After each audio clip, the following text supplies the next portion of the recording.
दृश्य 1। एस्टेट उत्तरी इंग्लैंड की धुंध से भरी पहाड़ियों में क्षयकारी ओक और एक घुमावदार बजरी सड़क के बीच में ब्लैकथॉर्न एस्टेट खड़ा था।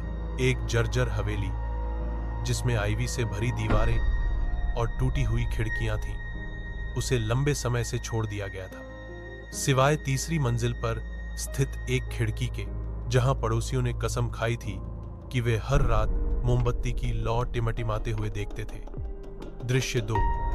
आगंतुक एवलिन कार्टर, जो 30 वर्ष की उम्र के मध्य में एक कला इतिहासकार है, को विश्वविद्यालय द्वारा एक जागीर के अंदर छिपी हुई एक खोई हुई पेंटिंग की सूची बनाने के लिए भेजा गया था। कलाकृति, जो विकृत विक्टोरियन चित्रकार ग्रेगरी ब्लैकथॉर्न की बताई जाती है, का शीर्षक क्रिम्सन में फुसफुसाहट था। इसकी कथा चित्र के हर मालिक की मृत्यु अजीब और हिंसक परिस्थितियों में हुई।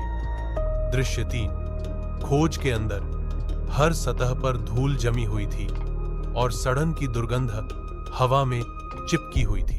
घंटों की खोज के बाद एवलिन को अटारी में पेंटिंग मिली, एक चादर से ढकी हुई, एक टूटे हुए शीशे के सहारे टिकी हुई। जब उसने चादर हटाई तो उसकी सांस अटक गई। पेंटिंग में एक खून से लाल कमरे के अंदर एक पीली चीखती हुई महिला दिखाई दे रही थी, लेकिन पेंट यह चमक रहा था, यह हिल रहा था।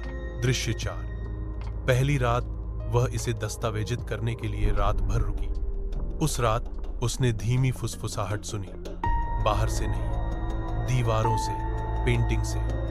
फ्रेम में महिला ने पलक झपकाई। एवलिन को लगा कि उसने कल्पना की थी, जब तक कि महिला की आंखों से खून नहीं टपकने लगा। दृश्य 5। दर्पण का प्रतिबिंब। अटारी के दर्पण में एवलिन ने कुछ भयावह देखा। जब उसने प्रतिबिंब को देखा तो दृश्य 1। नया घर जब लिडिया और उसके पति कालेब पुराने ग्रामीण इलाकों के हवेली में चले गए, तो यह उनकी नई शुरुआत होनी थी। एक विशाल घर, पीछे एक घना जंगल और चुप्पी जो मीलों तक फैली हुई थी। लिखने के लिए बिल्कुल सही, लिडिया ने सोचा। लेकिन दूसरे दिन अतिथि कक्ष की सफाई करते समय उसने कुछ अजीब देखा। दीवार के पीछे एक खोखली आवाज।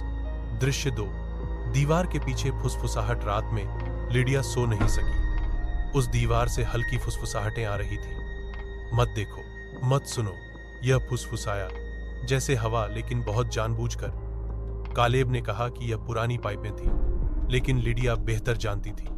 उसने प्लास्टर पर अपना कान रखा, यह गर्म था, कुछ अंदर सांस ले रहा था। दृश्य 3। खोज। लिडिया को उसी कमरे में फर्श के नीचे एक पुरानी पत्रिका छिपी मिली। प्रविष्टियां छोटी और बेतरतीब थीं। यह मुझे सोते हुए देखता है, इसे बाहर मत निकलने दो। मैंने दीवार खोली, अब यह मेरा हिस्सा है। लिडिया की उंगलियां कांप रही थीं। उसने आखिरी पन्ने को पलटा।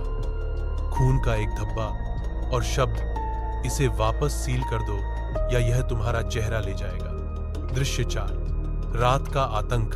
उस रात लिडिया ने एक बिना चेहरे वाले आदमी का दीवार से रेंगते हुए सपना देखा, जो एक ऐसी जीभ से उसका नाम फुसफुसा रहा था जो मानव नहीं थी।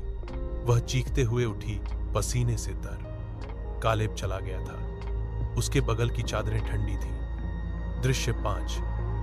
दीवार पर खून। उसने कालेब को गेस्ट रूम में पाया। वह स्थिर खड़ा था, दीवार की ओर मुंह किए हुए। उसकी नाखून खून से लथपथ थे। वह उसे खरोंच रहा था। उसने कहा कि उसे ठंड लग रही है, वह मेरी त्वचा पहनना चाहता है।